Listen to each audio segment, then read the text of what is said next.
काही पदाधिकारी उपस्थित होते, ते आज भेटून गेले, पण विजयराजांनाही त्यांची अवकात दिसून जाईल की आपली अवकात किती आहे. आपल्या पक्षाचे 2 उमेदवार ते भरलेले आहेत, तर हे भरलेले इकडे बाजूलाच भरलेले आहे.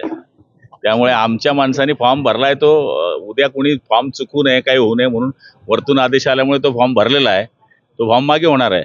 काही दबाव नाही होते या ठिकाणी. संजीव भाऊ आमदार होते, पुन्हा आमदार होतील आणि भविष्यामध्ये त्यांचं वय पाहिलं तर अजून लंबे रेस का घोडा आहे, भागेगा. ठळक घडामोडींसाठी देशोन्नती न्यूज चॅनलला सबस्क्राईब करा आणि बेल आयकॉन प्रेस करा. मुंबई, पुणे, नागपूर, मराठवाडा असो का विदर्भ, राजकीय, सामाजिक, शैक्षणिक क्षेत्र असो का क्रीडा, सर्वच घडामोडीचे विश्लेषण पाहायला विसरू नका. फक्त देशोन्नती न्यूजवर.